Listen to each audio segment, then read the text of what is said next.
대지도론 제6권 11. 초품 중 10가지 비유. 16. 을 풀이함경. 모든 법은 헛개비.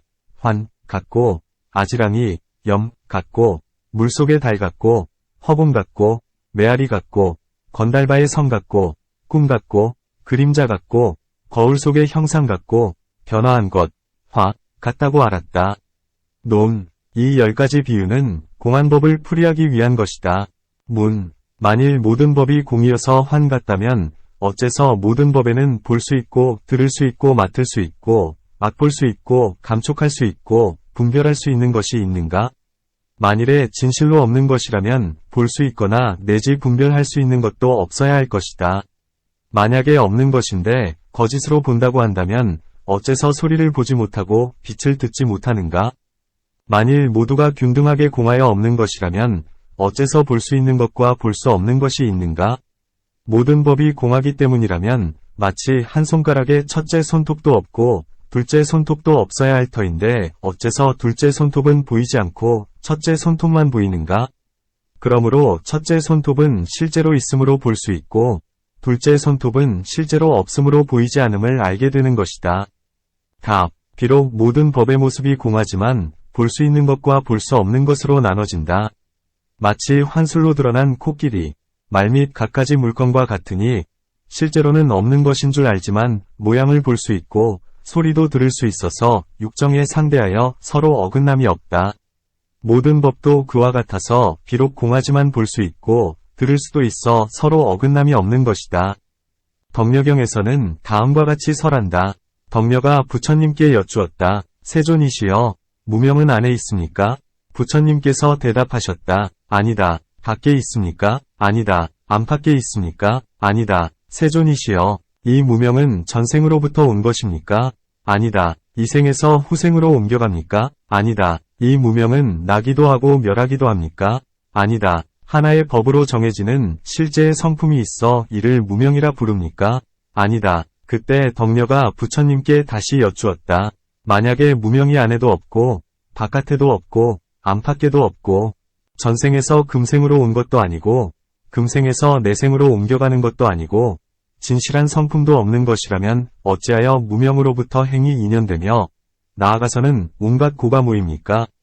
세존이시여, 가령 나무에 뿌리가 없다면 어떻게 줄기와 마디와 가지와 잎과 꽃과 열매를 맺을 수 있겠습니까? 부처님께서 말씀하셨다. 모든 법의 모습이 비록 공하지만 범부는 들은 것도 없고 지혜도 없으므로 그 가운데서 갖가지 번뇌를 내고 번뇌로 인연하여 몸과 입과 뜻의 업을 짓고 업의 인연으로 후세의 몸을 짓고 몸의 인연으로 괴로움과 즐거움을 받는다. 이 가운데 실로 번뇌를 짓는 일은 없다. 또한 몸과 뜻의 업도 없고 괴로움과 즐거움을 받는 자도 없나니 마치 환술사가 갖가지 일을 환술로 놔두는 것과 같으니라. 내 생각에는 어떠하냐? 이 환술로 만들어진 것은 안에 있더냐? 덕려가 대답했다. 아니옵니다. 밖에 있더냐? 아니옵니다. 안팎에 있더냐? 아니옵니다. 전생에서 금생으로 옮겨왔더냐? 아니옵니다. 금생에서 후생으로 옮겨가더냐? 아니옵니다. 이 환술로 이루어진 것이 생과 멸이 있더냐? 아니옵니다. 진실로 어떤 법이 있어 환술로 이루어졌다 할 것이 있더냐? 아니옵니다. 너는 이 환술로 만들어진 기약을 보거나 듣더냐? 저도 듣기도 하고 보기도 하나이다. 부처님께서 덕려에게 물으셨다. 만약에 환술이 공하고 거짓이고 진실치 않다면 어찌하여 환술에서 능히 기약이 만들어지겠느냐? 덕려가 세존께 말씀드렸다. 세존이시여, 이 환의 특징, 상이란 그런 것이옵니다. 비록 근본이 없지만 볼 수도 있고 들을 수도 있습니다. 부처님께서 말씀하셨다. 무명도 그와 같아서 비록 안에도 있지 않고 밖에도 있지 않고 안팎에도 있지 않고 전생에서 금생으로 오거나 금생으로부터 후생으로 가는 것도 아니고 진실한 성품이 아니고 나거나 멸하는 일도 없지만 무명을 인연하여 모든 행이 생겨나고 나아가서는 온갖 고가 일어난다. 마치 환이 쉬면 환이 짓는 바도 쉬듯이 무명 역시 그와 같아서 무명이 다하면 행도 다하고 나아가서는 온갖 고가 모이는 일도 다하는 것이다. 또한 이 환술의 비유는 중생들에게 일체의 유의법은 공하여 견고하지 못함을 내보인다. 마치 일체의 행은 환술로 어린아이를 속이는 것과 같아서 인연에 속해 있으므로 자제롭지 못하고 오래 머무르지 못한다고 설함과 같다. 그러므로 보살들은 모든 법이 환 같음을 안다고 하는 것이다. 아지랑이 같다고 했는데 뜨거운 열기, 담, 가 햇살이나 바람에 움직이는 먼지 때문에 마치 광야에서 아지랑이 같은 것을 보고는 지혜 없는 사람은 그것을 처음 보고서는 물이라 여긴다. 남자의 모습, 여자의 모습 등도 그와 같아서 결사, 번뇌라는 햇살과 행이라는 먼지와 삿된 생각이라는 바람이 생사라는 광야 가운데서 펼쳐지는 것이다. 지혜 없는 사람은 하나의 모습으로 삼아 남자라고 하기도 하고 여자라고 하기도 한다. 이를 아지랑이와 같다고 한다. 또한 멀리서 아지랑이를 보고는 물이란 생각을 하지만 가까이 가면 물이란 생각이 없어지니 지혜 없는 사람도 그와 같아서 성스런 법을 멀리하면 무아를 모르고 모든 법의 공함을 몰라 개, 입의 성품이 공한 가운데서 사람이란 생각, 남자란 생각, 여자란 생각을 일으키지만 성스런 법에 가까이 가서는 모든 법의 진실한 모습을 알게 된다. 이때 거짓된 갖가지 망상은 모두 제거된다. 그러므로 보살들은 모든 법이 아지랑이 같은 줄 안다고 말한 것이다. 물속의 달 같다 했는데 달은 실제로는 허공 가운데 있으면서 그림자를 물 위에 비춘다. 진실한 법상의 달이 법성과 같은 실제의 허공 가운데 있건만 범부들의 마음인 물에는 나와 내 것이라는 상을 드러내는 것이다. 그러므로 물속의 달 같다고 한다. 또한 어린아이가 물속의 달을 보고는 좋아하며 집으려 하는 것과 같으니 어른이 이것을 본다면 웃는다. 지혜 없는 사람도 그와 같아서 몸이란 소견, 신견 때문에 내, 와, 가 있다고 본다. 진실한 지혜가 없으므로 갖가지 법을 보고 본 뒤에는 기뻐하면서 모든 모습, 즉 남자란 모습, 여자란 모습 등을 취하려 한다. 도를 얻은 성인은 이를 보고 웃으니 개송으로 말하리라. 물속의 달, 아지랑이 속의 물꿈에서 얻는 재물, 죽어서 태어나는 일 이러한 것들을 진실로 얻고자 한다면 이는 우치한 자이니 성인들이 웃으리. 또한 비유하건대 고요한 물속에서 달 그림자를 보았으나 물을 저으면 보이지 않듯이 무명이라는 마음의 고요한 물에서 나와 교만 등 모든 결사의 그림자를 보았으나 진실한 지혜의 지팡이로 마음의 물을 저으면 나 등의 모든 결사의 그림자가 보이지 않는다. 이런 까닭의 보살들은 모든 법이 물속의 달 같은 줄 안다고 말한 것이다. 허공과 같다 함은 이름만 있고 실제의 법이 없기 때문에 허공은 볼 수 없는 법이지만 멀리서 보기 때문에 눈에 닿는 빛이 바뀌어 옥빛으로 보인다. 모든 법도 그와 같아서 공하여 있는 바가 없거늘 사람들이 무루의 진실한 지혜를 멀리하는 까닭의 실상을 버리고 너와 나, 남자와 여자, 집과 성 등 갖가지 사물을 보고 마음으로 집착하되 마치 어린아이가 푸른 하늘을 우러러보고 진실로 색깔이 있다고 여기는 것과 같다. 또한 어떤 사람이 허공을 아무리 멀리 날아 올라가도 보이는 것이 없지만 멀리서 보기 때문에 푸른 빛이라고 여기듯이 모든 법도 그러하다. 그러므로 허공과 같다고 말한다. 또한 허공의 성품은 항상 청정하거늘 사람들이 흐리다거나 더럽다고 말하듯이 모든 법도 그와 같아서 성품이 항상 청정하거늘 음욕과 성냄 등에 가려진 까닭의 사람들은 부정하다고 말하는 것이다. 개송으로 말하리라. 여름날이 천둥번개에 비 내리고 구름 덮여 흐리어 깨끗지 못하듯이 범부들의 어리석음도 이와 같아서 갖가지 번뇌가 항상 마음을 덮었도다. 겨울날은 때로 해가 나오지만 언제나 구름 가려 어둡듯이 첫 과위나 두 번째 돌을 얻었더라도 여전히 요겸에 가려져 있도다. 혹은 봄날 아침 해가 돋으려 하나 때때로 구름에 가려져 있듯이 요겸을 여위어 세 번째 돌을 얻었으나 남은 우치와 교만이 여전히 마음을 가린다. 가을 날씨가 구름 한 점 없고 큰 바다의 물이 청정하듯이 할 일을 이미 다한 무르심에 나하는 이렇듯 청정함을 얻는다. 또한 허공이 처음도 중간도 뒤도 없듯이 모든 법도 역시 그러하다. 또한 마하연에서 부처님께서 수보리에게 말씀하시되 허공은 앞 세상도 없고 중간 세상도 없고 뒷 세상도 없으니 모든 법도 그러하다 고 하신 것과 같다. 그 경에서는 이 뜻을 자세히 말씀하고 계시다. 그러므로 모든 법이 허공 같다 말한다. 허공은 실제로 존재하는 실류, 법이다. 그것은 왜냐하면 허공에 실제하는 법이 없다면 들어 올리거나 내려놓거나 오거나 가거나 굽히거나 폈거나 나오거나 들어가거나 하는 등의 동작이 없어야 하리니 움직일 곳이 없기 때문이다. 답. 만일 허공의 법이 실로 있는 것이라면 허공은 응당 자신이 머무는 자리가 있어야 한다. 왜냐하면 머무는 곳이 없다면 그 법도 없는 것이기 때문이다. 만일 허공이 구멍 속에 머문다면 이는 허공이 허공 속에 머무는 결과가 된다. 그러므로 구멍 속에 머무를 수는 없다. 만일 실제 가운데 머문다면 이 실제 하는 것은 공이 아니므로 머무를 수 없다. 곧 받아들일 곳이 없기 때문이다.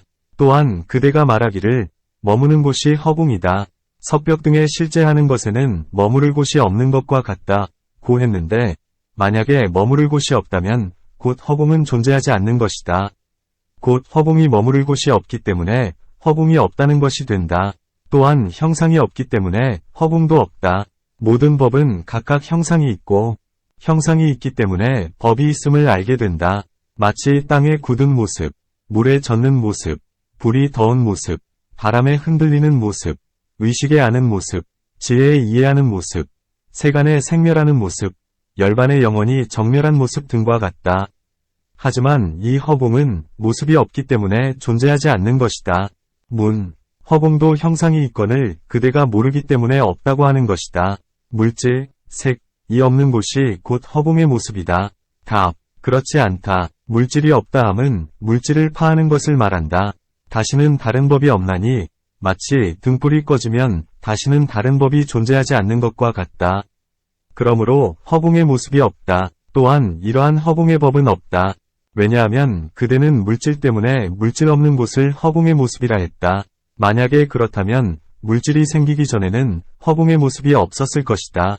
또한 그대가 말하기를 물질은 무상한 법이요 허공은 항상한 법이어서 물질이 있기 전부터 허공의 법은 있었나니 허공은 항상하기 때문이다. 고 했다.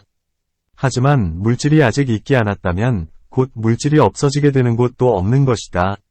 만약에 물질이 없어지게 되는 곳이 없다면 허공의 모습도 없을 것이요 허공의 모습이 없다면 허공의 법도 없을 것이다. 그러므로 허공은 이름만 있고 실체가 없다. 허공과 같이 모든 법도 그와 같아서 거짓 이름만 있고 실체가 없다.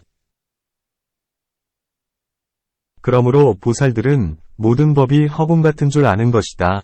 메아리 같다 했는데 깊은 산골이나 협곡 및 깊은 계곡 혹은 빈 집에서 이야기를 하거나 두드리면 소리를 따라 소리가 나니 이를 메아리라 한다. 어리석은 사람은 누군가가 말하는 소리라 하지만 지혜 있는 사람은 이 소리는 사람이 내는 것이 아니라 다만 소리가 부딪히는 까닭에 다시 소리가 나는 것으로 메아리라 부른다. 고 생각한다. 메아리는 속이 빈, 것이어서 사람의 귀를 속인다. 사람이 말을 하려 할 때에 입안에 바람을 우타나라 부르는데 공기를 마셔들여 배꼽에 이르러 배꼽에 닿아 소리가 울린다. 소리가 나올 때는 7곳에 닿았다가 반사되는데 이를 말, 언어이라 한다. 개송으로 말하리라. 바람을 우단나라 하는데 배꼽에 닿았다가 올라가면 이 바람 7곳에 닿나니 목과 잇몸과 치아와 입술과 그리고 혀와 목구멍과 폐이니 여기에서 말이 이루어지거늘 우치한 이는 이를 모르고 미혹한 채 집착하여 성냄과 어리석음을 일으킨다. 그 중에 지혜로운 사람 있으면 성내지도 않고 집착하지도 않으며 어리석음도 일으키지 않고서 그저 모든 법의 모습만 따르니 굽거나 굳거나 구부리거나 폈거나 과거, 미래, 현재에 관한 말이란 짓는 이 도무지 없는 것이거늘 이 일이 곧 환술인가 한다. 나무로 만든 허수아비 노름인가 아니면 꿈속에서 생긴 일인가 스스로 열을 내어 번민하면서 유무를 분주히 따진다. 이 일을 누가 능히 알리요. 뼈에 힘줄만 얽힌 사람들이 능히 이처럼 말하고 소리내니 마치 금을 녹여 물에 넣는 것 같도다. 그렇기 때문에 말하기를 보살들은 모든 법이 메아리 같은 줄 안다. 고 하는 것이다. 건달바의 섬 같다 했는데 해가 처음 뜰 때에 성의 문루나 궁전의 행인들의 오감이 보이다가 해가 차츰 높아짐에 보이지 않는다. 이 성은 눈으로만 볼 수 있을 뿐 실체가 없으니 이것을 건달바의 성이라 한다. 어떤 사람이 처음에는 건달바의 성을 보지 못하다가 이른 아침에 동쪽을 향했다가 이를 보고는 실제라고 여기면서 즐거워하며 달려가 그리로 향하지만 가까이 가면 갈수록 더욱 멀어지고 해가 높이 솟으면 아주 사라진다. 마치 기갈에 지친 사람이 더운 기운의 아지랑이 같은 것을 보고는 물이라 생각하여 그리로 향해 달려가나 가까이 갈수록 사라져서 피로만 극도에 이르는 것과 같다. 또한 깊은 산골짜기에 이르러 큰 소리로 외치면 메아리가 반응함을 듣고는 누군가가 살고 있다 고 여겨 그를 찾아다니지만 찾지 못하고 피로만 극도에 달할 뿐 보이는 것이 없는 것과 같다. 그러면 생각이 저절로 깨달아지고 목마르다는 생각과 물을 원하는 마음이 저절로 쉬게 되는 것이다. 어리석은 사람도 이와 같아서 공허한 오음 18개 12일에 대해서 나와 법을 보고 음욕과 성내는 마음으로 집착되어 사방으로 미친 듯이 달리면서 즐거움을 채우려 구하지만 뒤바뀌고 속아서 마침내는 괴로워하고 번민하기에 이른다. 만일 지혜로서 나도 없고 진실한 법도 없는 줄 안다면 이 순간 뒤바뀐 생각이 멈추게 된다. 또한 건달바의 성은 성이 아니거늘 사람이 성이라고 생각할 뿐이다. 범부도 그와 같아서 몸이 아닌데 몸이라 생각하고 마음이 아닌데 마음이라 생각한다. 문, 한 가지 일만으로도 알 수 있거늘 어찌하여 여러 가지 비유를 드는가? 답, 내가 이미 말했듯이 이 마하연은 마치 큰 바닷물과 같아서 모든 법을 다 포섭한다. 마하연은 인연이 많은 까닭에 많은 비유를 들어도 허물이 없다. 또한 이 보살은 매우 깊고 날카로운 지혜를 가졌으므로 갖가지 법문과 갖가지 인연과 갖가지 비유로 모든 법을 남에게 이해시키려는 까닭에 많은 비유를 인용하는 것이다. 또한 일체의 성문의 법에는 건달바성의 비유가 없다. 그 밖에 갖가지 무상의 비유가 있으니 물질, 색, 은 물방울 같고 느낌, 수, 은 물거품 같고 생각, 상, 은 아지랑이 같고 지어감, 항, 은 파초와 같고 헛개비, 환, 와 같다고 하였다.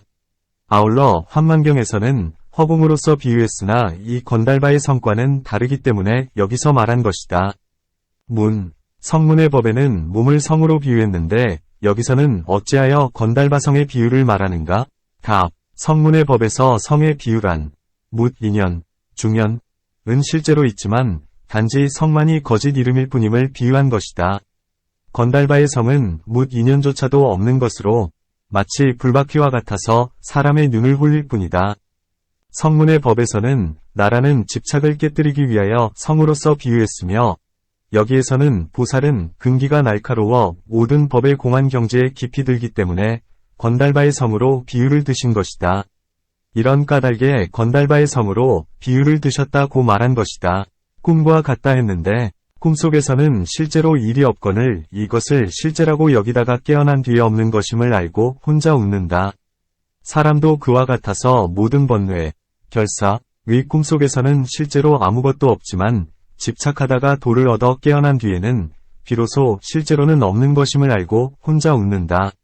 이런 까닭에 꿈과 같다고 말한다. 또한 꿈은 잠의 힘 때문에 아무런 법도 없는 데 있다고 보는 것이다. 사람도 그와 같아서 무명이라는 잠의 힘 때문에 아무것도 없는 가운데서 있다고 보나니 이른바 나, 내 것, 남자, 여자 등이다.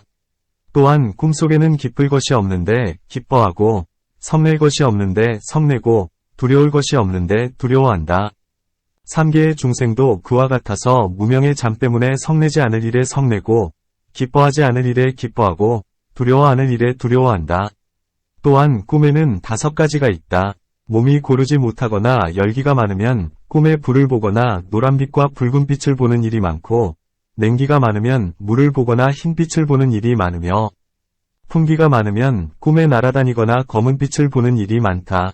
또한 듣거나 본 일을 많이 생각하면 곧 꿈에서 보게 되며 혹은 신, 천, 이 꿈을 통해 미래의 일을 알게 해주기 때문이기도 하다.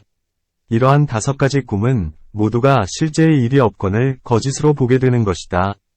사람도 그와 같아서 5길, 5도의 중생은 신견의 힘을 인연하는 까닭에 4가지 나를 보게 되니 이른바 색음이 곧 나인가, 색이 곧 내 것인가, 나 가운데 색인가, 색 가운데 나인가 한다.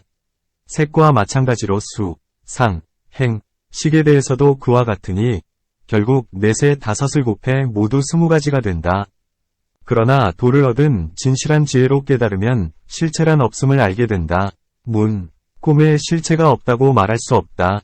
왜냐하면 인식하는 마음, 식심, 은 대상, 연을 만나면 곧 일어나기 때문이다. 꿈속에서 일어나는 시계도 갖가지 대상이 있다. 이런 대상이 없다면 어떻게 인식이 일어나겠는가? 답. 실체란 없다. 다만 볼 수 없는 것을 볼 뿐이다. 꿈속에서 사람의 머리에 뿔이 있음을 보거나 꿈속에서 몸이 허공으로 날아다니는 것을 보지만 실제로 사람에게는 뿔도 없으며 그 몸이 날아다니지도 않는다. 그러므로 실체가 없는 것이다. 문. 실제로 사람의 머리도 있고 다른 곳에는 실제로 뿔도 있는데 마음이 미혹한 까닭에 사람의 머리에 뿔이 있음을 보게 된다.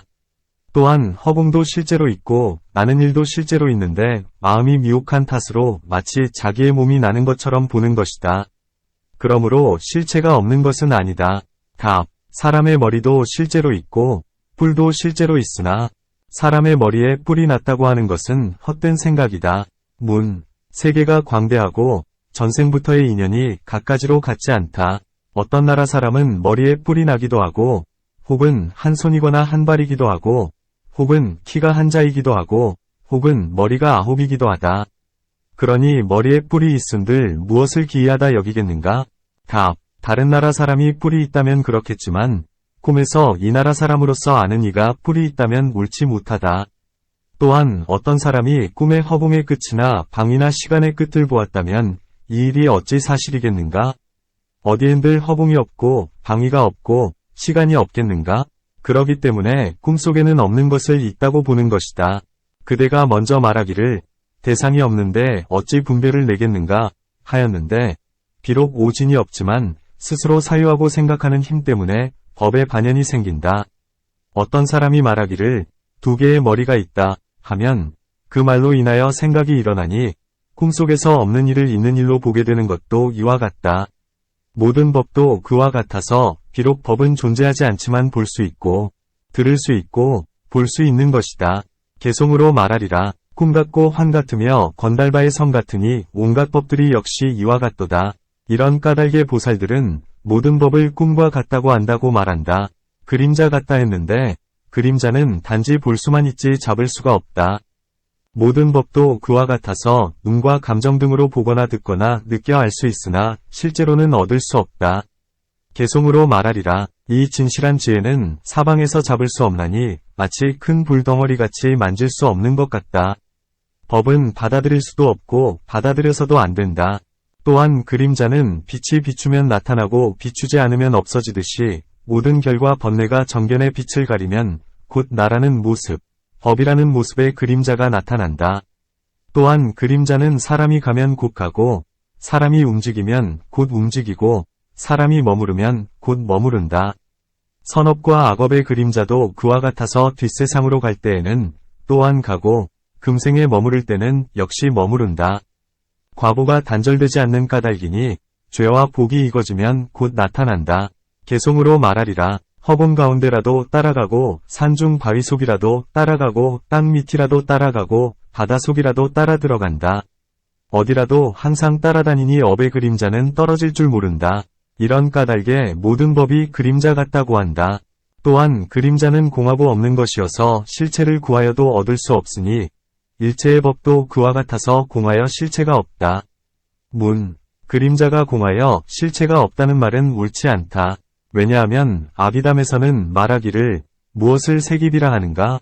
청, 황, 적, 백, 흑, 옥색, 표, 자주색, 자, 광명, 그림자 및 신업으로 짓는 3가지 색이니 이것을 볼 수 있는 색이비라 한다. 고하기 때문이다. 그런데 그대는 어찌 없다고 말하는가? 또한 실제로 그림자가 있으니 인연이 있기 때문이다. 이는 나무요연은 광명이니 이 두 일이 합쳐져서 그림자가 생기권을 어찌 없다 말하는가?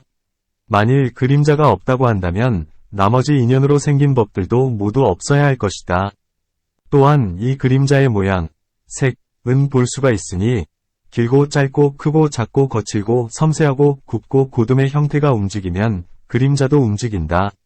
이런 일은 모두 볼 수 있나니 이런 까닭에 있다고 하는 것이다. 답. 그림자는 실제로는 공하여 존재하지 않는다. 그대는 아비담 가운데 설해진 것을 말하지만 이는 아비담의 뜻을 해석하는 사람이 지은 말이고 일종의 법문이거늘 사람들이 그 뜻을 이해하지 못한 채 사실이라고 집착하는 것이다. 비바사에서 설하기를 미지는 지극히 가늘어서 깨뜨릴 수 없고 태울 수도 없으니 이는 항상 있는 것이다. 라고 한 것과 같다. 또한 말하기를 3세 가운데 법이 있으니 미래 가운데에서 나와서 현재에 이르고 현재로부터 과거로 들어가 잃어버리는 일이 없다. 이것이 곧 항상함, 상이다. 고 했다. 또한 말하기를 모든 유의의 법은 새록새록 생멸하여 머물지 않는다. 이는 곧 단멸상이니 왜냐하면 먼저는 있다가 지금은 없어졌기 때문이다. 고 했다. 이렇듯 갖가지 다른 말씀이 부처님의 말씀과 어긋나니 이것으로 증명을 삼을 수는 없다. 지금 그림자는 색법과는 다르니 색법이 생한다면 반드시 냄새와 맛과 촉감 등이 있는데 그림자는 그렇지 않다. 이는 곧 존재하지 않음, 비유, 이 된다. 예컨대 항아리, 병는 두 감관으로 안하니 곧 눈과 몸이다. 그림자가 있는 것이라면 역시 두 감관으로 알려져야 하는데 하지만 그렇지가 않다. 그러므로 그림자는 실제 하는 것이 아니라 다만 이 눈을 속이는 법일 뿐이다. 마치 불통을 잡고 돌리는 것과 같으니 빨리 돌리면 불바퀴가 만들어지지만 그것은 진실이 아니다. 그림자는 존재하는 것이 아니니 만일 그림자가 곧 존재하는 사물이라면 마땅히 깨뜨리거나 없앨 수 있어야 하며 형체가 없어지지 않는 한 그림자는 끝내 없어지지 않아야 한다. 그러므로 공한 것이다. 또한 그림자는 형체에 속하여 자유롭지 못하기 때문에 공하며 비록 공하지만 마음에 생겨나 눈으로 보게 되는 것이다. 그러므로 모든 법이 그림자 같다고 말한다. 거울 속의 형상과 같다고 했는데 거울 속의 형상은 거울이 지은 것이 아니요 얼굴이 지은 것도 아니요 거울을 잡은 이가 지은 것도 아니요 자연이 지은 것도 아니요 인연 없이 된 것도 아니다. 어째서 거울이 지은 것이 아닌가? 왜냐하면 얼굴이 거울에 다가가기 전에는 형상이 없으니 그러므로 거울이 지은 것이 아니다. 어째서 얼굴이 지은 것이 아닌가? 왜냐하면 거울이 없으면 형상이 없기 때문이다. 어째서 거울을 잡은 이가 지은 것이 아닌가? 왜냐하면 거울도 없고 얼굴도 없으면 형상이 없기 때문이다. 어째서 자연이 지은 것이 아닌가? 왜냐하면 거울이 없고 얼굴도 없으면 형상이 없다.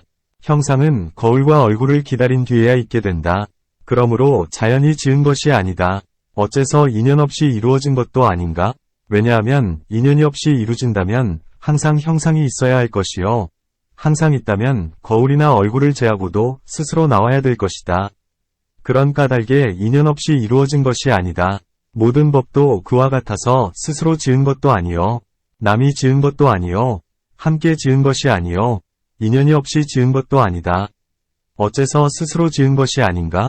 왜냐하면 나를 얻을 수 없기 때문이며 원인으로부터 생긴 일체의 법은 자제가 없기 때문이며 모든 법은 인연에 속해 있기 때문이다. 그러므로 스스로가 지은 것이 아니다. 어째서 남이 지은 것도 아닌가? 왜냐하면 스스로가 없기 때문에 남도 없다. 만일 남이 지었다면 죄와 복의 힘을 잃는다. 남이 짓는 데에는 두 가지가 있으니 착함과 착하지 못함이다. 착하다면 모두에게 쾌락을 주어야 할 것이요. 착하지 못하다면 모두에게 고통을 주어야 할 것이다. 만약에 고락이 섞여 있다면 무슨 인연으로 쾌락을 주며 무슨 인연으로 고통을 주는가? 함께 짓는다면 두 가지 허물이 있으니 스스로가 짓는 허물과 남이 짓는 허물이다. 만일 인연이 없이 괴로움과 즐거움이 생긴다면 사람들은 항상 즐거워서 모든 괴로움을 여길 것이다. 만일 인연이 없다면 사람들은 즐거움의 원인을 짓게 되니 괴로움의 원인을 제할 필요가 없을 것이다. 일체의 법에는 반드시 인연이 있건을 어리석기 때문에 알지 못한다. 비유하건대 사람이 나무에서 불을 구하고 땅에서 물을 구하고 부채에서 바람을 구하는 것과 같으니 이러한 갖가지 일은 각각 인연이 있는 것이다. 이러한 괴로움과 즐거움이 화합한 인연은 전생의 업인과 금생의 좋은 행위나 삿된 행위 인연으로부터 생겨난다. 이로부터 괴로움과 즐거움을 얻는다. 이 괴로움과 즐거움의 갖가지 인연은 실제로 이를 구하려면 짓는 사람도 없고 받는 사람도 없으니 공한 오중이 짓고 공한 오중이 받는 것이다. 어리석은 사람은 즐거움을 얻으면 음심으로 애착하고 괴로움을 만나면 성을 내며 이 즐거움이 사라지면 다시 얻으려고 애를 쓴다. 마치 어린애가 거울 속의 형상을 보고는 즐거운 마음으로 애착하며 애착하던 것을 잃으면 거울을 부수어 찾아 구하는 것과 같다. 지혜로운 사람은 이를 보고 웃는다. 즐거움을 잃었다고 다시 구하는 일도 이와 같으니 역시 도를 얻은 성인은 이 때문에 웃고 마는 것이다. 그러므로 모든 법이 거울 속의 형상과 같다고 말한다. 또한 거울 속의 형상은 실제로는 공하여 나지도 않고 멸하지도 않거늘 뭇 사람들의 눈을 속일 뿐이다. 일체의 법도 그와 같아서 공하여 실답지 않으며 생겨나거나 멸하지도 않거늘 범부들의 눈을 홀릴 뿐이다. 거울 속의 형상은 인연으로부터 생겼으니 얼굴, 거울을 쥔 사람, 광명이 화합하는 까닭에 형상이 생겨난 것이다. 이 형상을 인하여 기쁨과 근심도 내며 그것이 다시 원인도 되고 결과도 되거늘 어찌 실로 공하여 나지도 않고 멸하지도 않는다 하는가? 답. 인연으로 생겨나 자제롭지 못하기 때문에 공한 것이다. 만일 법이 실제로 있는 것이라면 이는 또한 인연으로부터 생겨나지도 않아야 한다.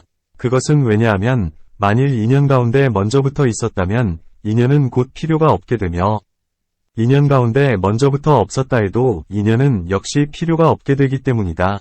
비유하건대 우유 속에 먼저부터 낙이 있었다면 그 우유는 낙의 원인이 되지 못하니 먼저부터 낙이 있었기 때문이다. 만일 먼저부터 낙이 없었다면 물 속에 낙이 없듯이 그 우유도 낙의 원인이 되지 못한다. 만일 원인이 없이 낙이 생긴다면 물에서는 어찌하여 낙이 생겨나지 않는가? 만일 우유가 낙의 인연이라면 우유 역시 저절로 존재하는 것은 아니다. 곧 우유도 인연에서 생겨난 것으로 우유는 소에서 나왔고 소는 물과 풀에서 나오는 것이다. 이와 같이 끝없이 모두가 인연이 있다. 그렇기 때문에 인연 가운데 과가 있다고 말할 수 없고 없다고 할 수도 없고 있기도 하고 없기도 하다고 말할 수도 없고 있지도 않고 없지도 않다고 말할 수도 없다. 모든 법은 인연으로부터 생겨나 자성이 없음이 마치 거울 속의 형상과 같은 것이다. 개송으로 말하리라. 법이 인연에서 나왔다면 이 법의 성품은 실로 공하니 만일 이 법이 공하지 않다면 인연에 의해 있는 것은 아니다. 비유컨대 거울 속의 형상이 거울이나 얼굴이 지은 것 아니면 거울 잡은 이가 지은 것 아니면 저절로 지어지거나 원인 없이 지어진 것 아니다. 있는 것도 아니고 없는 것도 아니고 있기도 하고 없기도 한 것도 아니면 이 말 역시 받아들이지 않으니 이와 같은 것을 중도라 한다. 이러한 까닭에 모든 법은 거울 속의 그림자 같다고 말한다. 변화한 것, 과 같다 했는데 14가지로 변화하는 마음이 있다. 곧 초선에서는 육계와 초선천의 둘이며 이 선에서는 육계와 초선천과 이 선천의 셋이요. 3선에서는 육계와 초선천과 이 선천과 3선천의 넷이요. 4선에서는 육계와 초선천과 이 선천과 3선천과 4선천의 다섯이다. 이 14종의 변화심으로 8가지 변화를 일으키니 첫째는 작아져서 먼지같이 되는 것이요. 둘째는 커져서 허공에 가득해지는 것이요. 셋째는 가벼워져서 기러기 털같이 되는 것이요. 넷째는 자제롭게 큰 것을 작게 하고 긴 것을 작게 만드는 하는 등의 것이요. 다섯째는 주인의 힘큰 힘이 있어서 아무도 그를 이길 리가 없으므로 주인의 힘이 있다고 한다. 이 있게 되는 것이요. 여섯째는 능히 멀리 이르는 것이요. 일곱째는 능히 땅을 움직이는 것이다. 여덟째는 뜻하는 대로 능히 모두 이루니 한 몸이 여러 몸이 되기도 하고 여러 몸이 한 몸이 되기도 하며 석벽을 모두 통과하고 물을 밟고 허공을 디디고 해와 달을 만지며 사대를 바꾸어 땅을 물로 만들고 물을 땅으로 만들며 불을 바람으로 만들고 바람을 불로 만들며 돌을 금으로 만들고 금을 돌로 만든다.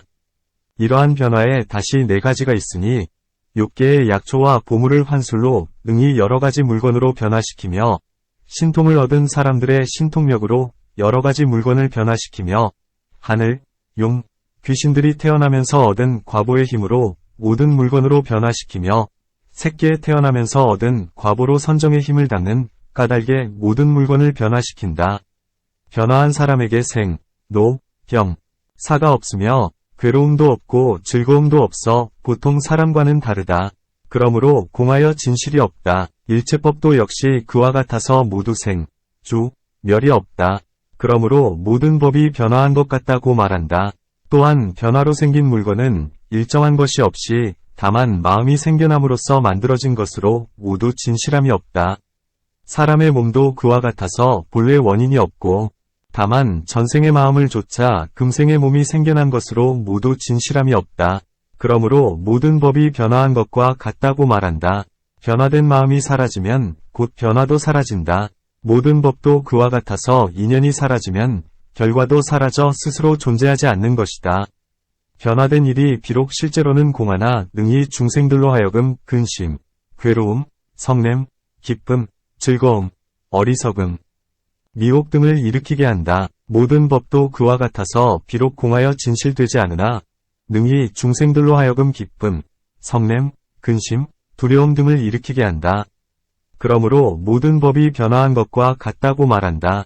또한 변화하여 생겨난 법이 처음도 없고 중간도 없고 뒤도 없듯이 모든 법도 그와 같다.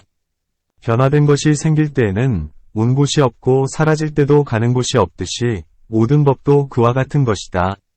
또한 변화된 것은 형상이 청정하기가 마치 허공과 같아서 물들지 않으며 죄와 복에 더럽혀지지도 않는다. 모든 법도 그와 같아서 법성이 여여한 것 같고 진리, 진체, 가 자연이 청정한 것과 같다. 비유하건대 연부제의 4개의 큰 강은 각각 500갈래의 작은 강이 속해 있는데 이 물들이 갖가지로 오염되어 있어도 대해로 들어가면 모두 맑아지는 것과 같다. 변화된 일이 공하다고 말하지 못한다. 왜냐하면 변화시키는 마음 역시 선정을 닦아 얻은 것이기 때문이다. 이 마음으로 갖가지로 변화를 지어 사람이나 법이 된다. 이 변화에는 인도 있고 과도 있건을 어찌 공하겠는가? 답. 그림자 같다고 말한 것 가운데서 이미 대답했지만 이제 다시 대답하리라. 이 인연은 비록 있으나 변화된 결과는 공한 것이다. 마치 입으로 무소유를 말함과 같으니 비록 마음이 입으로 말을 내게 했지만 마음과 입으로써 있게 할 수는 없기 때문이다. 곧 말한 바는 무소유이나 곧 이것은 유인 것이다. 가령 둘째 머리, 셋째 손이 있다 고 말했을 때 비록 마음과 입에서 그런 말이 나왔으나 머리나 손이 있다고 말할 수는 없는 것과 같다. 또한 부처님께서 말씀하시기를 무생을 관하면 유생에서 벗어나고 무의의 의지에 유의에서 벗어나게 된다. 비록 무생법을 무라고 관찰하지만 인연은 될 수 있다. 무의의 경우도 그러하다 고 하셨다. 변화된 것이 비록 공하나 또한 능히 마음의 인연으로부터 생겨난다. 비유하건대 헛개비, 환, 나 아지랑이, 염 등의 9가지 비유와 같으니 비록 없는 것이나 능히 갖가지 마음을 내는 것이다. 또한 이 변화된 일은 육인과 사연에서 구할 수 없으니 여기에는 육인과 사연이 상응하지 않기 때문에 공하다. 또한 공이란 보이지 않기에 공이 되는 것이 아니고 실다운 작용이 없는 까닭에 공하다 한다. 이런 까닭에 모든 법이 변화와 같다고 말한다. 모든 법의 10가지 비유가 모두 공하여 차이가 없다면 어찌하여 10가지 일만으로 비유를 삼고 산, 강, 석벽 등을 비유로 삼지 않는가? 답. 모든 법이 비록 공하나 이해하기 어려운 공, 난해 공, 과 이해하기 쉬운 공, 이해공으로 분별할 수 있나니 지금은 이해하기 쉬운 공으로서 이해하기 어려운 공을 비유했다. 또한 모든 법이 2가지가 있으니 마음이 집착하는 곳, 심착처, 과 마음이 집착하지 않는 곳, 심불착처인데 마음이 집착하지 않는 곳으로서 마음이 집착하는 곳을 풀이했다. 이 10가지 비유가 어찌하여 마음이 집착하지 않는 곳이 되는가? 답. 이 10가지 일은 오래 머무르지 않으며 쉽게 생기고 쉽게 멸하기 때문이다. 그런 까닭에 마음이 잡착하지 않는 곳이 된다. 또한 사람들은 이 10가지 비유가 눈과 귀를 홀리는 법인 줄은 알면서도 모든 법이 공함을 알지 못하는 까닭에 이로써 모든 법을 비유한 것이다. 가령 어떤 사람이 이 10가지 비유에 마음이 집착되어 알지 못하고 갖가지로 힐난하고 토론하면서 이것들이 있는 것이라고 한다면 이 10가지 비유는 그 쓸모가 없기에 다시 다른 법문을 말해주어야 하는 것이다. 모든 법이 도무지 공하여 나지도 않고 멸하지도 않는다면 이 10가지 비유 등의 갖가지 비유와 갖가지 인연의 논의도 나는 이미 모두 공한 줄 안다. 만일 모든 법이 도무지 공하다면 이 비유를 말하지 않아야 하며 만일 이 비유를 말한다면 공하지 않음이 되는 것이다. 답. 내가 공을 말하여 모든 법에 있다는 집착을 파했다. 지금 말하는 것은 있음을 말했다면 먼저 이미 파하였고 없음을 말했다면 힐난하지 말아야 할 것이다. 비유하건대 이를 맡은 비구가 손을 들고 높은 소리로 외치면 대중이 모두 조용해지는 것과 같다. 이는 소리로서 소리를 막으려는 것일 뿐 소리를 구하는 것은 아니다. 이런 까닭에 비록 모든 법을 설하여도 공하여 나지도 않고 멸하지도 않는 것이다. 비록 중생들을 가엾이 여기는 까닭에 말하기는 해도 유는 아닌 것이다. 그러므로 모든 법이 변화한 것과 같다고 말한다. 경, 걸림 없음, 무해, 과 두려움 없음, 무소해, 을 얻었다. 논, 갖가지 무리에게 입의 인연 가운데 마음에 걸림이 없고 다함이 없고 멸함이 없으니 이것이 걸림 없음이며 두려움 없음이다. 문, 앞에서 말하기를 보살들이 한량없는 대중 가운데서 두려움 없음을 얻었다 했거늘 이제 어찌하여 다시 걸림 없음과 두려움 없음을 얻었다 하는가? 답, 먼저는 두려움 없는 원인을 말했고 이제는 두려움 없는 과를 말한 것이다. 모든 대중과 나아가서는 보살 대중 가운데서 설법이 다함없고 토론에서 지는 일이 없고 마음의 의혹이 없어서 이미 걸림 없음과 두려움 없음을 얻었기 때문이다. 또한 먼저는 한량없는 대중 가운데서 두려움 없음을 얻었다 했지만 무슨 힘 때문에 두려움이 없는지 모른다. 그 때문에 다시 두려움 없음을 말씀하셨으니 걸림없는 힘을 얻었기 때문이다. 문, 보살들에게도 걸림 없음과 두려움 없음이 있다면 부처님과 보살은 어떻게 다른가? 답, 내가 먼저 말한 바와 같이 보살들은 스스로 두려움 없는 힘을 갖추고 있기 때문에 모든 법 가운데서 두려움이 없으니 부처님의 두려움 없음과는 다르다.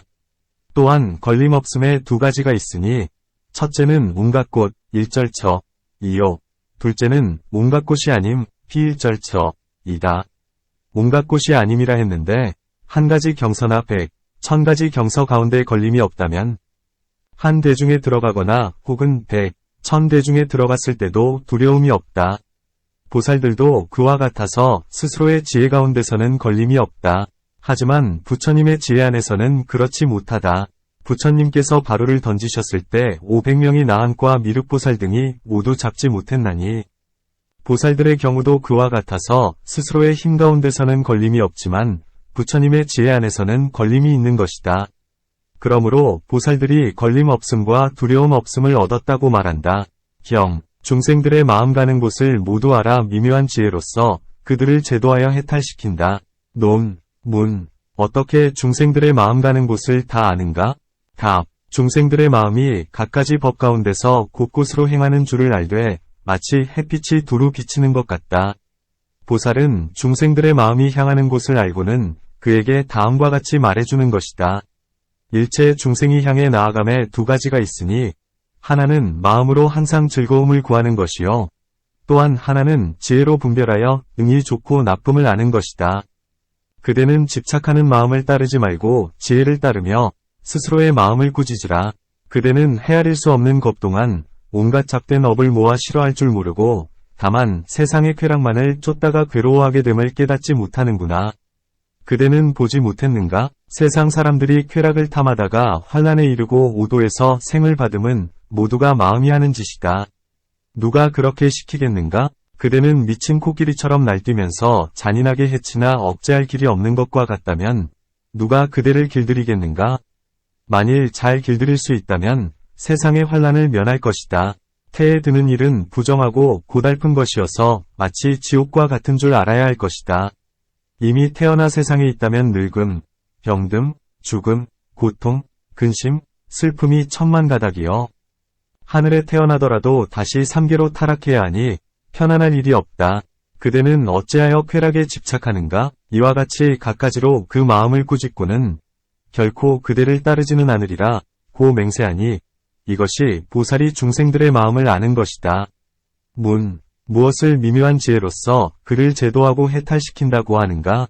여기에서 무엇을 미묘한 지혜라 하고 무엇을 거친 지혜라 하는가? 답, 세간의 교묘한 지혜는 거친 지혜라 하고 보시, 지계, 선정을 행하는 것을 미묘한 지혜라 한다. 또한 보시하는 지혜를 거친 지혜라 하고 지계, 선정의 지혜를 미묘한 지혜라 한다. 또한 보시, 지계의 지혜를 거친 지혜라 하고 선정의 지혜를 미묘한 지혜라 한다. 또한 선정의 지혜를 거친 지혜라 하고 기댈 곳 없는 선정, 무의선정, 위 지혜를 미묘한 지혜라 한다. 또한 모든 법의 모습을 잡는 것을 거친 지혜라 하고 모든 법의 모습을 잡지도 않고 버리지도 않는 것을 미묘한 지혜라 한다. 또한 무명 등 모든 번뇌를 깨뜨리고 모든 법의 모습을 얻는 것을 거친 지혜라 하고 법 그대로의 모습, 즉 순금이 줄어들거나 변하지 않고 금강이 깨지거나 무너지지도 않고 허공이 물들거나 집착하지도 않듯이 한 경지에 드는 것을 미묘한 지혜라 한다. 이와 같은 한량 없이 미묘한 지혜를 보살은 스스로 얻고 다시 중생들에게 가르치니 그런 까닭의 보살들은 중생들의 마음이 향하는 곳을 알고서 미묘한 지혜로서 제도하여 해탈시킨다고 말한다. 12. 초품 중 뜻에 걸림이 없다. 위무에 를 풀이함경. 뜻에 걸림이 없다. 논. 무엇을 뜻에 걸림이 없다 하는가? 보살은 온갖 원수나 친척 또는 원수도 친척도 아닌 사람들에 대해서 평등한 마음으로 대하여 걸림이 없다. 또한 일체 세계의 중생들에 대해서도 그들이 와서 침해하더라도 성내는 마음이 없고 갖가지 방법으로 공경하고 공양하여도 기뻐하지 않는다. 개송으로 말하리라. 부처님이나 보살에 대하여도 마음으로 애착하지 않고 외도나 악인이라도 증오하거나 성내지 않는다. 이처럼 청정함을 뜻에 걸림이 없다고 말한다. 또한 모든 법에 대하여 마음에 걸림이 없다. 문. 이 보살은 아직 불도를 얻지 못했고 아직 일체지를 얻지 못했거늘 어찌하여 모든 법에 대하여 마음에 걸림이 없는가? 답. 이 보살은 한량 없고 청정한 지혜를 얻었기 때문에 모든 법에 대하여 마음에 걸림이 없는 것이다. 문. 보살들은 아직 불도를 얻지 못했으므로 한량 없는 지혜가 있을 수 없고 남은 번뇌, 잔결가 있으므로 청정한 지혜도 있을 수 없을 것이다. 답. 이 보살들은 삼계 안에서 업을 맺는 육신이 아니다. 모두가 법신이 자제하게 되어 노, 경, 사를 초월하였으나 중생들을 가엾이 여기는 까닭의 세상 가운데에서 행해 불국토를 장엄하고 중생을 교화한다. 그러나 이미 자제를 얻었으니 부처가 되고자 원하기만 한다면 능히 이루는 것이다. 문. 법신 보살은 부처님과 다름이 없거늘 어찌하여 보살이라 하는가? 어째서 부처님을 예경하고 설법을 듣는가? 만일 부처님과 다르다면 어째서 한량 없고 청정한 지혜가 있다고 하는가? 답. 이 보살이 비록 법신의 경지에 이르러 노, 경, 사가 없으나 부처님과는 약간의 차이가 있다. 마치 열나흘 날의 달을 보면 사람들은 혹은 꽉 찼는지 혹은 아직 꽉 차지 않았는지 의심을 내는 것과 같다. 보살 역시 그와 같아서 비록 능히 부처가 되어 법을 설할 수 있으나 아직 부처가 된 것은 아니다. 부처님은 달이 보름을 꽉 채워서 의심할 여지가 없는 것과도 같다. 또한 한량 없는 청정에는 두 가지가 있으니 첫째는 진실로 한량이 있는데 헤아릴 수가 없어서 그것을 한량이 없다고 하는 것이다. 마치 바닷물이나 항아의 모래 등은 사람들이 헤아릴 수가 없으므로 한량이 없다고 하듯이 부처님과 보살들에게는 한량 없음이 되지 못한다. 보살의 한량 없는 청정지혜도 이와 마찬가지이다. 하늘이나 인간 및 성문, 벽지불들이 헤아리지 못하므로 한량 없는 지혜라 하고 보살이 무생도를 얻을 때 모든 번뇌, 결사를 끊는 까닭에 청정한 지혜를 얻게 된다. 문. 만일 이때에 이미 모든 번뇌를 끊었다면 성불할 때에는 다시 무엇을 끊는가? 답. 이 청정에는 두 가지가 있으니 첫째는 부처가 될 때 나머지 번뇌를 끝까지 다 제거하여 실로 청정함을 얻는 것이요. 둘째는 보살이 육신을 버리고 법신을 얻을 때 모든 번뇌를 끊고 청정해지는 것이다. 비유하건대 한 등잔으로도 능히 어두움을 제거하여 일을 할 수는 있으나 다시 큰 등잔이 있으면 더욱더 밝은 것과 같다. 부처님과 보살이 모든 번뇌를 끊는 것도 이와 같아서 보살들이 비록 끊어야 할 것을 이미 끊었다고는 하나 부처님이 끊은 데다 견주면 아직 다하지 못하는 것이다. 이것을 한량 없는 청정지혜를 얻는 까닭에 모든 법에서 뜻에 걸림이 없다고 말한다. 경. 대인을 성취했다. 논. 문. 앞에서 이미 등인과 법인을 말했거늘 어찌하여 이제 다시 대인을 성취했다 하는가? 답. 이 두 가지 인을 증장시킴을 대인이라 한다. 또한 등인은 중생들 가운데서 모든 것을 능히 참아 유순하는 것이요. 법인은 깊은 법에 대하여 참는 것이니 이 두 가지 인이 자라나면 무생인을 증득하게 되고 최후의 육신의 시방의 부처님들이 화연해서 앞에 나타나시거나 공중에 앉아 계시는 것을 보게 된다. 이것이 대인을 성취한 것이라 한다. 비유하건대 성문의 법 가운데 난법이 자라남을 정법이라 하고 정법이 자라남을 인법이라 함과 같다. 다시 다른 법이 없어서 자라남의 차이가 있으니 등인과 대인도 역시 그러하다. 또한 두 가지 인이 있으니 생인과 법인이다. 생인이라 함은 중생들 가운데서 잘 참는 것을 말한다. 하나의 모래수같이 많은 것 동안에 중생들이 갖가지로 삿된 마음을 가한다 해도 성내지 않고 갖가지로 공경하고 공양하여도 기뻐하지 않는 것이다. 또한 중생을 관찰함에 처음이 없다.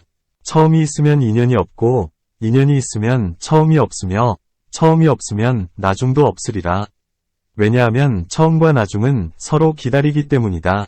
처음과 나중이 없다면 중간도 없으리니 이렇게 관찰할 때에 상견과 단견의 두 극단에 떨어지지 않으며 아는도에 의하여 중생을 관찰해 사견에 떨어지지 않는다. 이를 생인이라 하고 매우 깊은 법에 대하여 마음에 걸림이 없으면 이를 법인이라 한다. 문. 매우 깊은 법이란 어떤 것인가? 답. 앞에서 매우 깊은 법인에 대해 말한 것과 같다. 또한 매우 깊은 법이라 함은 12인연 가운데서 전전해서 과를 내지만 인 가운데 과가 있는 것은 아니면 또한 과가 없는 것도 아니다. 이 가운데에서 나오는 것을 매우 깊은 법이라 하는 것이다. 또한 세 가지 해탈문인 공, 무상, 무작에 들면 곧 열반에 항상된 즐거움을 얻는 까닭에 이를 매우 깊은 법이라 한다. 또한 일체법은 공도 아니요, 공 아님도 아니요, 형상 있음도 아니요, 형상 없음도 아니요, 자기 있음도 아니요, 자기 없음도 아니라고 관찰하니 이렇게 관찰하는 가운데 마음 또한 집착되지 않으면 이를 매우 깊은 법이라 한다. 개송으로 말하리라. 인연으로 생긴 법 이를 공의 모습이라 하고 거짓 이름, 가명이라고도 하며 중도라고도 한다. 법이 실제로 있는 것이라면 도리어 없어지지 않아야 하리니 지금은 없고 앞에는 있었다면 이를 단견이라 부른다. 항상하거나 단절되지도 않으며 또한 있음도 없음도 아니어서 마음으로 헤아릴 수 없고 언설 또한 다했다. 이러한 매우 깊은 법에 대하여 믿음이 걸림이 없고 후회하거나 위축되지 않으면 이를 대인을 성취했다고 한다. 경, 여시라고도 교묘히 제도한다. 논, 외도의 법에서는 비록 중생을 제도하나 여실하게 제도하지 못한다. 그것은 왜냐하면 갖가지 삿된 소경과 번뇌가 남아있기 때문이다. 이 승은 비록 제도하기는 하나 적절히 제도하지 못한다. 왜냐하면 일체지가 없어 방편의 마음이 얇기 때문이다. 오직 보살만이 능히 여시라고도 교묘히 제도하나니 사공의 일로서 비유하건대 한 사람은 공기주머니, 분황, 나풀 뗏목으로 건네주고 한 사람은 큰 배로 건네주는 것 같다. 이 두 가지 건네주는 일은 아득히 다르듯이 보살의 교묘하게 중생을 제도하는 일도 이와 같다. 또한 비유하건대 병을 고치는 데 쓴 약이나 침뜸으로는 통증을 주어 차도를 얻지만 소타선타는 묘한 약은 병자가 눈으로 보기만 하면 온갖 질병이 모두 낫는다. 병을 제하는 것은 같으나 우열의 차이가 있듯이 성문과 보살이 중생을 제도하는 일도 역시 그와 같다. 고행과 두타로 초저녁에서 한밤을 지나 새벽까지 부지런히 좌선하고 괴로움을 관찰하여 도를 얻는 것은 성문의 가르침이요. 모든 법의 모습이 얽매임도 없고 풀려남도 없음을 관찰하여 마음이 맑아지는 것은 보살의 가르침이다. 문수사리 본년에서는 이렇게 얘기되고 있다. 문수사리가 부처님께 말씀드렸다. 대덕이시여, 한량없는 아승기겁을 지난 과거세에 사자음왕이란 부처님이 계셨는데 부처님과 중생들의 수명은 10만억 나일타세였습니다. 그 부처님께서 삼승의 법으로 중생들을 제도하셨으니 나라 이름은 청광명이요. 그 나라 안의 나무들은 모두 칠보로 이루어졌고 나무마다 한량없이 청정한 법음, 즉 공, 무상, 무작, 불생, 불멸, 무소유의 소리를 내니 중생들이 그것을 듣기만 하면 마음이 열리어 도를 얻었습니다. 이때 사자음왕불의 첫 법회의 설법에 99억 사람이 아라한의 도를 얻었으며 보살들 역시 그러하였습니다. 이 보살들은 모두가 무생법인을 얻어 갖가지 법문에 들었고 한량없는 부처님을 뵈어 공경 공양드렸습니다. 능히 한량없고 셀 수 없는 중생을 제도했으며 한량없는 다라니 문을 얻었고 한량없는 갖가지 삼매의 문을 얻었으며 최초로 발심하여 새로이 불도의 문에 들어온 보살들도 그 수를 헤아릴 수 없었습니다. 이 불국토의 한량없는 장엄은 이루다 말로 표현할 수 없었습니다. 그때 부처님께서는 교화를 마치시고는 무효열반에 드시니 6만 세 동안 법이 머물더니 모든 나무에서 다시는 소리가 나지 않았습니다. 이때 두 보살 비구가 있었는데 하나는 희근이요, 하나는 승이었습니다. 이 희근 법사는 용모와 의의가 순박 정직하고 세속법을 버리지 않으며 또한 선과 악을 분별하지도 않았습니다. 희근의 제자는 총명하여 깊은 진리 듣기를 좋아하였는데 그 스승은 소욕과 지족을 찬탄하지 않고 계행과 두타도 찬탄하지도 않고 모든 법의 실상이 청정함만을 설할 뿐이었습니다. 그는 제자들에게는 말하기를 온갖 법은 음욕, 성냄, 어서금의 모습이다. 이 모든 법의 모습이 곧 모든 법의 실상이며 걸림없는 바이다 고하였습니다. 이러한 방편으로 제자들을 가르쳐서 일상지에 들게 하였습니다. 이때 제자들은 모든 사람들 가운데서 성내지 않고 후회하지 않았습니다. 후회하지 않음으로써 생인을 얻었고 생인을 얻은 까닭에 곧 법인을 얻어 진실한 법 가운데서 요동하지 않으니 마치 산과 같았습니다. 승의 법사는 청정하게 계를 지키고 12두타를 행하여 사성과 사무색정을 얻었습니다. 승희의 제자들은 근이 둔하고 분별을 구함이 많아 이것은 깨끗하다 혹은 이것은 깨끗지 못하다 하며 마음이 동요하고 움직였습니다.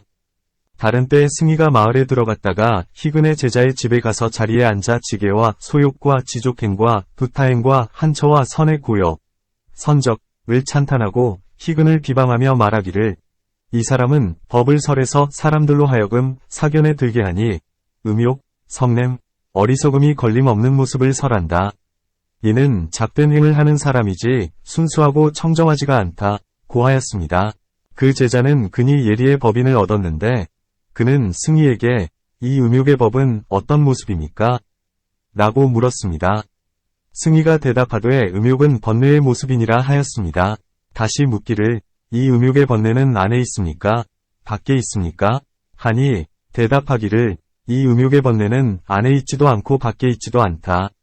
만일 안에 있다면 밖에 인연을 기다릴 필요가 없고 만일 밖에 있다면 나에게 관계가 없으니 나를 괴롭힐 일이 없다 고하였습니다. 거사가 말하되 음욕이 안에도 있지 않고 밖에도 있지 않고 동, 서, 남, 북, 사유, 상하로부터 오는 것도 아니라면 두루 실상을 구하여도 얻을 수 없습니다. 이러한 법은 곧 나지도 멸하지도 않으리니 만약에 생멸의 모습이 없다면 공에서 없는 것이거늘 어찌 응이 번뇌가 되겠습니까? 하였습니다. 승희가 이 말을 듣자 불쾌하였으나 대답은 하지 못하고 자리에서 일어나 말하되 희근은 많은 사람을 속여서 삿된 길에 집착하게 하는구나 하였습니다. 이 승희보살은 아직 음성다란이를 배우지 못해서 부처님의 말씀을 들으면 곧 기뻐하고 외도의 말을 들으면 화를 내며 세 가지 착하지 못한 법을 들으면 싫어하고 세 가지 착한 법을 들으면 매우 기뻐하며 생사의 법을 들으면 근심하고 열반의 법을 들으면 기뻐하면서 거사의 집에서 숲속의 정사에 들어가 비구들에게 이렇게 말하였습니다. 여러분 아십니까? 희근보살은 많은 사람을 속여 삿되고 나쁜 소견에 들게 하였어. 왜냐하면 그는 말하되 음욕, 성냄, 어리석음과 그 밖의 모든 법이 모두가 걸림없는 모습이라 하였기 때문이요. 이때 희근이 생각했습니다. 이 사람이 매우 성이 났으니 나쁜 업에 가리워 큰 죄에 빠지게 되겠도다. 이제 내가 그에게 매우 깊은 법을 말해주어야 되겠도다. 비록 지금 당장에는 얻은 바가 없더라도 뒷날 불도에 들 인연이나 되게 하리라. 이때 희근은 승려들을 모아놓고 일심으로 이런 개송을 읊었습니다.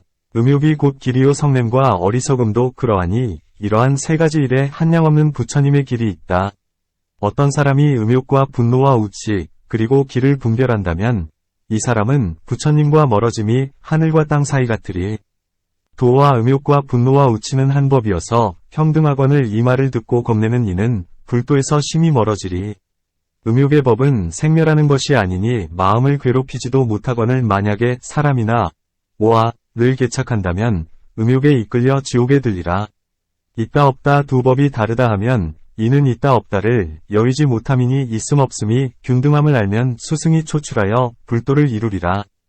이와 같이 70여 개송을 말할 때 3만 명의 천자들이 무생법인을 얻었고 18,000명의 성문들이 온갖 법에 집착되지 않는 까닭에 모두가 해탈을 얻었습니다.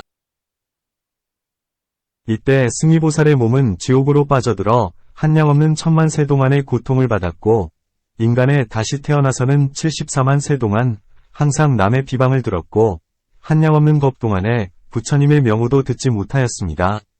이 죄가 차츰 엷어져서 불법을 들을 기회를 얻게 되고 출가하여 도를 닦았으나 다시 개를 버리게 되었습니다. 이렇게 개를 버리기 63,000세 동안이었고 한량없는 생 동안 사문이 되어 비록 개는 버리지 않았으나 모든 감관이 둔하고 어두웠습니다. 이 희금보살은 지금 동쪽으로 10만억 불국토를 지나 부처를 이루시니 그 국토의 이름은 보엄이요 부처님의 명호는 광유일명왕이십니다. 문수사리는 다시 말씀드렸다. 그때의 승희비구는 바로 오늘의 이 몸입니다. 나는 그때 이렇듯 한량없는 고통을 받았음을 관찰합니다. 문수사리가 다시 부처님께 말씀드렸다. 누구든지 삼승의 도를 구하되 온갖 고통을 받지 않으려거든 모든 법의 모습을 파괴하여 성내는 생각을 품지 말아야 할 것입니다. 부처님께서 문수사리에게 물으셨다. 그대는 이 모든 개송을 듣고 어떠한 이익을 얻었는가? 문수가 대답했다. 나는 이 개송을 듣고 못 고통이 다하였으며 세세의 예리한 감관과 지혜를 얻어 깊은 법을 잘 이해하게 되었고 교묘하게 깊은 뜻을 연설하게 되었으며 모든 보살들 가운데서 가장 으뜸가게 되었습니다. 이러한 일들을 모든 법의 모습을 교묘하게 말한다 하니 이것을 일컬어 여시라고도 교묘히 제도한다고 말한다.